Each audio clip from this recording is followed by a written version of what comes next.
네, 오늘도 주님의 은혜가 풍성한 하루가 되시기 바라겠습니다. 오늘 말씀은 데살로니가전서 5장 19절에서 22절 말씀입니다.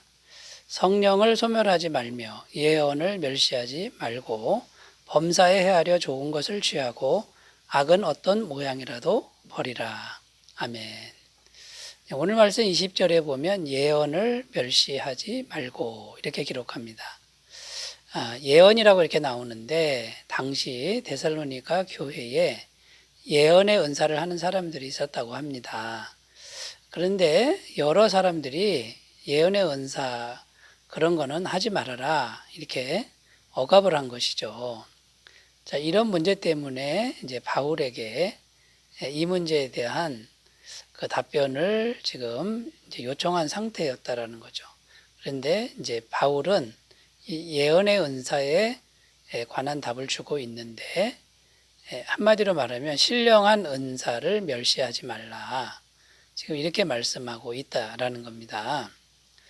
여러분 오늘날에도 이 성령의 은사 문제로 교회 안에 여러 가지 문제가 생기는 경우가 있습니다. 그 이제 여러 가지 문제가 생기는 이유는 그 성령의 은사에 대해서 무지하기 때문에 생기고요. 또 성령의 은사자들이 교회 질서를 잘 지키지 않는 경우가 있다라는 것이죠. 그런데 우리가 꼭 기억해야 할 것은 뭐냐면 이 성령의 은사는 성경에 분명히 나오고 있다라는 겁니다. 고린도전서 12장에 가보면 성령의 은사 9가지가 신령한 은사라고 그러죠. 방언이나 믿음이나 통변이나 이런 것들이 분명히 기록되어 있고 오늘날에도 이 성령의 은사는 얼마든지 있습니다. 그러니까 이 성령의 은사를 함부로 억압해서는 안 된다라는 것이죠. 그런데 이 성령의 은사를 잘못 다루어서 또 성령의 은사자들이 이제 교만해져서 여러 가지 문제를 일으키는 경우가 많다라는 거죠. 성령의 은사가 있으면 자신이 다른 사람보다 더 우월하다라고 잘못 생각하는 경우가 있고요. 자기를 자꾸 드러내려고 한다라는 거죠.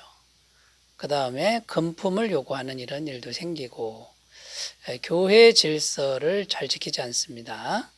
자기가 성령의 은사가 있기 때문에 하나님의 뜻이다 이러면서 교회 질서를 무질서하게 만들어버리는 이런 사람들이 지금도 있다라는 것입니다.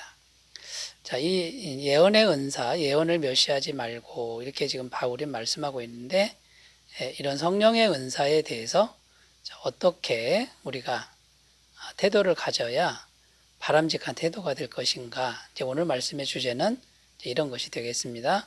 한번 살펴보도록 하겠습니다. 첫 번째는요, 성령을 소멸하지 말라 이렇게 말씀하고 있다라는 겁니다. 19절입니다. 성령을 소멸하지 말며 분명히 바울은 성령을 소멸하지 말아라 이렇게 지금 말씀하고 있다라는 거죠.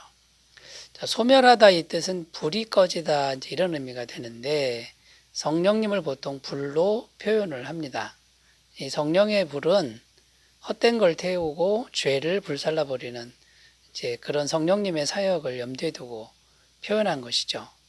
이 성령의 불이 항상 타올라야 우리 마음의 헛된 생각, 세상 가치관들, 죄악된 것들을 불사를 수 있는데 소멸할 수 있다 이렇게 표현하고 있습니다. 이 소멸하다, 성령을 소멸하다 이렇게 되어 있는데 성령이 없어진다 이런 뜻이 결코 아닙니다. 성령의 불이 사그러드는 것뿐이지 성령님은 하나님이시니까 절대 없어지는 분은 아니라는 거죠. 그러니까 성령님이 정말 역동적으로 활동해야 되는데 그 활동하는 것을 막을 수 있는 그런 결과가 될 수 있다라는 그런 의미가 되는 겁니다. 어떻게 하면 그렇게 되냐면요. 첫 번째는 육체의 소욕을 계속 따라가면 성령의 불이 소멸된다. 그러니까 성령의 활동이 약해진다. 이런 의미가 되는 거죠. 갈라디아서 5장 17절입니다. 육체의 소욕은 성령을 거스르고 성령은 육체를 거스르나니 이 둘이 서로 대적함으로 너희가 원하는 것을 하지 못하게 하려 함이니라. 우리 안에 육체의 소욕이 있는데 이것을 계속 따라가다 보면 성령을 거슬러서 성령의 활동을 막아버린다라는 그런 의미가 되는 거죠. 또 계속되는 말씀에는요, 이 육체의 소욕이 어떤 것인지 종류가 나오는데, 육체의 일은 분명하니 곧 음행과 더러운 것과 호색과 우상숭배와 주술과 원수 맺는 것과 분쟁과 시기와 분냄과 당짓는 것과 분열함과 이단과 투기와 술취함과 방탕함과 또 그와 같은 것들이라. 전에 너희에게 경계한 것 같이 경계하노니 이런 일을 하는 자들은 하나님의 나라를 유업으로 받지 못할 것이요, 결국에 천국에 들어가지도 못한다, 이렇게 표현하고 있는 겁니다. 여러분, 성령을 소멸하지 말며 여기에 담긴 그 의미는 뭐냐면 육체의 소욕을 계속 따라가면 안 된다, 이런 의미가 되는 거고요. 두 번째는 인격적으로 순종하지 않을 때 성령이 소멸될 수 있다는 겁니다. 왜냐하면 성령님은 인격적이신 분이기 때문에 함부로 하지 않습니다. 마음 문을 두드릴 뿐이죠. 그럼 우리가 인격적으로 순종하고 반응하면 성령님이 강하게 역사할 수 있는데, 우리가 인격적으로 반응을 하지 않고 불순종하면 성령님의 활동하심이 약해질 수밖에 이제 없다라는 것이죠. 그러므로 여러분, 은사에 대한 첫 번째 바울의 가르침은 성령을 소멸하지 말아라. 성령의 불꽃이 활활 타오를 수 있도록 성령 충만 구하고 인격적으로 잘 반응하라라고 하는 이 말씀을 우리가 꼭 기억하셨으면 좋겠습니다. 자, 두 번째 예언을 멸시하지 말아라. 지금 이렇게 말씀하고 있죠. 이제 성령의 은사에 대한 바람직한 태도는 예언의 은사를 멸시하지 말라, 이렇게 말씀하고 있습니다. 20절에 예언을 멸시하지 말고 이렇게 되어 있고요. 멸시하다라는 이 의미가 뭐냐면 예언은 별거 아니야, 그거 아무것도 아니야 라고 무시하는 태도를 멸시하는 것이다 라는 거죠. 그러면 바울은 무슨 의미로 이런 말을 한 것입니까? 예언의 은사는 정말 소중한 것이다 라고 지금 이런 의미로 말씀하고 있는 거죠. 왜 그럴까요? 성령님이 행하시는 은사이기 때문에 그렇습니다. 하나님이 주시는 귀한 선물이라는 겁니다. 그러니까 소중한 것이다 라는 거죠. 바울은 고린도 전서에서 이 신령한 것들, 성령의 은사에 대해서 너희가 좀 알았으면 좋겠다, 이렇게 표현하고 있습니다. 고린도전서 12장 1절입니다. 형제들아, 신령한 것에 대하여 나는 너희가 알지 못하기를 원하지 아니하노니. 그러니까 여러분, 예언의 은사 같은 성령의 은사를 성도님들이 알아야 됩니다.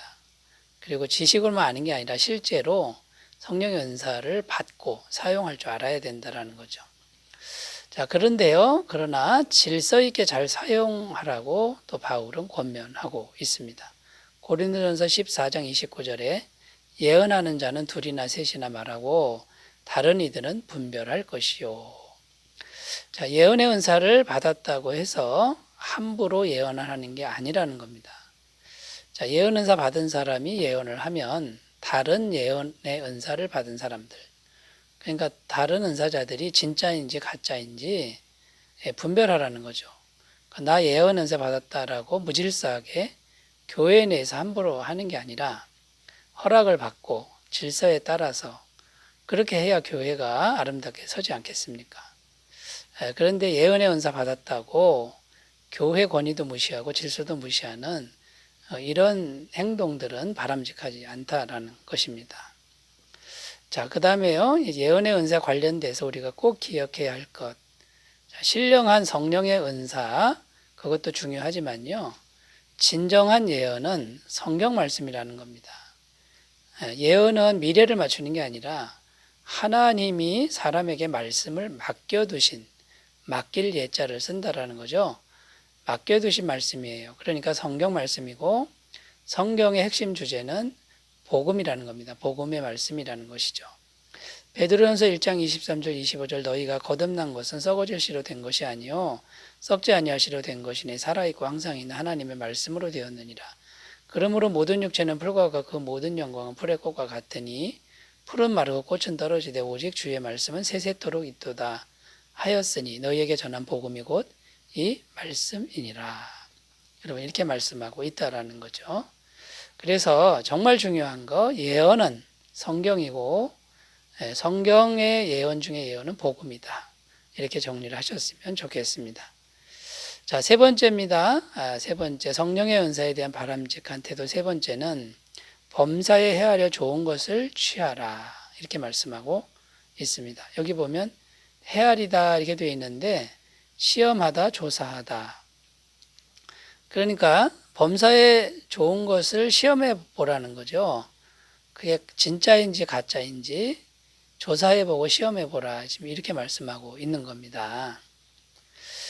자, 그래서 우리가 이제 어떻게 시험해 볼 수 있느냐면 첫 번째 열매를 보면 알 수 있다라는 겁니다. 마태복음 7장 16절 17절입니다. 그들의 열매로 그들을 알지니 가시나무에서 포도를 또는 엉겅퀴에서 무화과를 따겠느냐. 이와 같이 좋은 나무마다 아름다운 열매를 맺고 못된 나무가 나쁜 열매를 맺나니. 아무리 좋은 성령의 은사라 해도요. 열매가 결국 행동으로 나타나는 것이 아름답지 못하면 그건 가짜라는 그런 의미가 되는 겁니다. 두 번째는 성령의 역사보다 육적인 게 나타나면 그것은 나쁜 열매라는 것이죠. 자기 자랑, 자기 과시, 금품 요구, 또 교회 질서 무시하는 이런 것들은 나쁜 열매입니다. 가짜인 경우가 많은 거죠. 그리고 또 고린도 전서에 보면 분쟁과 시기를 일으키는 성령의 은사는 바람직하지 못하다라는 것이죠. 고린도 전서 3장 3절에서 4절입니다. 너희는 아직도 육신에 속한 자로다. 너희 가운데 시기와 분쟁이 있으니 어찌 육신에 속하여 사람을 따라 행함이 아니리요. 어떤 이는 말하되 나는 바울에게라 하고 다른 이는 나는 아볼로에게라 하니 너희가 육의 사람이 아니리요. 여러분 이렇게 고린도 교회에 파당이 생겼습니다. 분쟁과 시기가 생겼다라고 하는 것은 이건 성령의 열매가 아니라는 것이죠. 그 다음에요, 이제 이 성령의 은사이기 때문에 영을 분별해야 되는 이제 이런 문제가 있습니다. 여러분 성령인지 다른 영인지 분별하는 기준이 성경에 분명히 기록되어 있는데 첫 번째는 예수님이 주님이시냐, 예수님이 하나님이시냐 이게 분명하면은 성령의 역사고요. 이걸 부인한다 그러면 마귀의 영이라는 겁니다. 고린도전서 12장 3절입니다. 그러므로 내가 너희에게 알리노니 하나님의 영으로 말하는 자는 누구든지 예수를 저주할 자라 하지 아니하고 또 성령으로 아니하고는 누구든지 예수를 주시라 할 수 없느니라. 예수님의 주님을 부인하면 이건 분명 마귀라는 거고요. 두 번째는 예수님의 성육신을 부정하면 마귀의 영이라는 겁니다. 요한일서 4장 2절에서 3절입니다. 이로써 너희가 하나님의 영을 알지니 곧 예수 그리스도께서 육체로 오신 것을 시인하는 영마다 하나님께 속한 것이요 예수를 시인하지 아니하는 영마다 하나님께 속한 것이 아니니 이것이 곧 적그리스도의 영이니라. 여러분 이렇게 말씀하고 있다라는 것이죠. 여러분 그러므로 성령의 은사에 대한 바람직한 태도, 성령을 소멸해서는 안 되고요. 그 다음에요 성령의 은사를 멸시하면 안 되고요. 그러나 범사에 헤아려서 성령인지 아닌지를 구분하는 지혜로운 삶이 되시기 바라겠습니다. 기도합니다. 하나님 아버지, 성령의 불꽃이 활활 타오르게 하시고 겸손하게 교회 질서에 순종하는 것도 배우게 하옵소서. 예수님의 이름으로 기도드립니다. 아멘. 주님과 동행하시는 복된 날 되시기 바라겠습니다. 감사합니다.